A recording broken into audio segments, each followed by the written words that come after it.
Hi, David Erdos with poem 82 from David's Covid. This is called CORONIC Irrigation.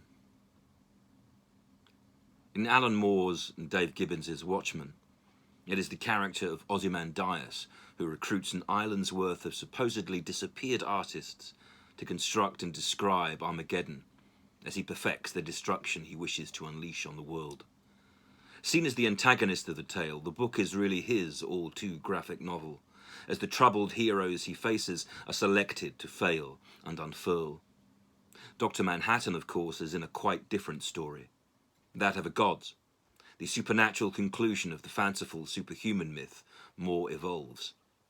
The book tells of an experiment on mankind by an unkind man stripped of feeling.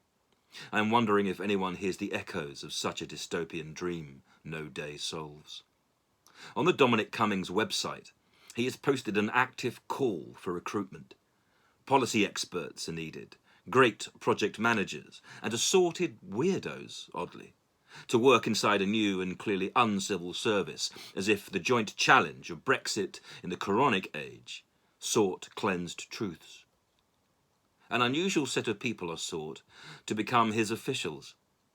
Misfits with strange skills features strongly. He seems much in favour of them. For what is described as low-hanging fruit lines the trees, trillion-dollar bills for the taking. Between the frontiers of science and prediction, there will be institutes of decision, ministries of both truth and pretense. As I read it, I'm chilled, and not just by the weirdos, but by this dark unveiling that blisters up and out through the screen. Cummings seems to say on this site that he wants to make me less important, as apparently he is working beyond the targets that form his own hit and miss. And this is the man at the top, who wants to create Moreau's Island. I'd hate to defame other writers by saying that the fictions they conceived tremored this, including H.G. Wells, but this is real, make no mistake, and it's horror. In supposedly serving the people, Cummings is crafting a new kind of skeleton ship that sets and sails the sliced shore against the cataclysmic horizon in which performance trumps human and totally destroys reason's grip. There is a sense of eradication to this, a call for a strange breed, an army. It is a signal flare sent in secret despite it being seen here online.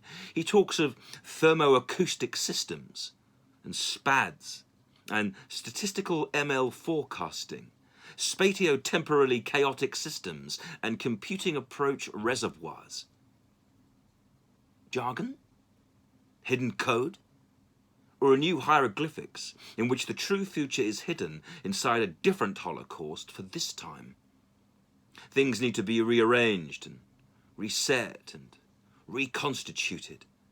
It'll be the language of maths they'll be using, communicating, no doubt, through percent.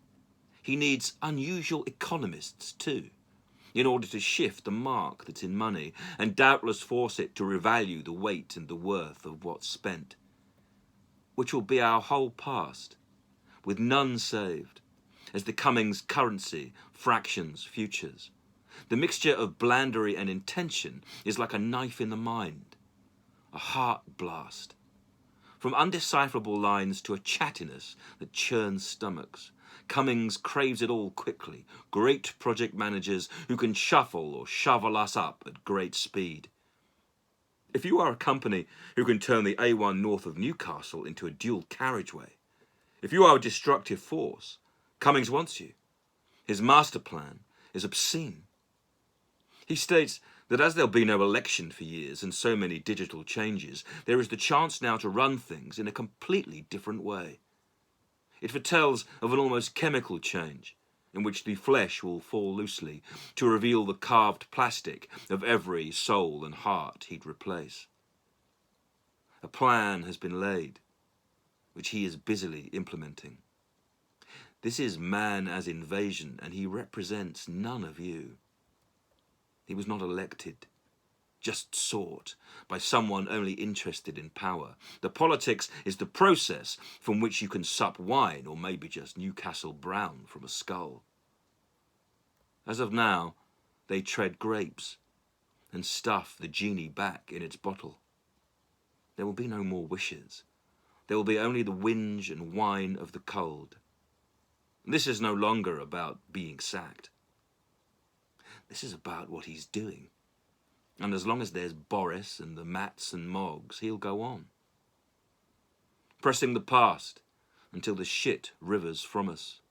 A CORONIC irrigation across a shattered human landscape in which the excreted will learn to forget freedom's song. David Erdos, May the 29th, 2020.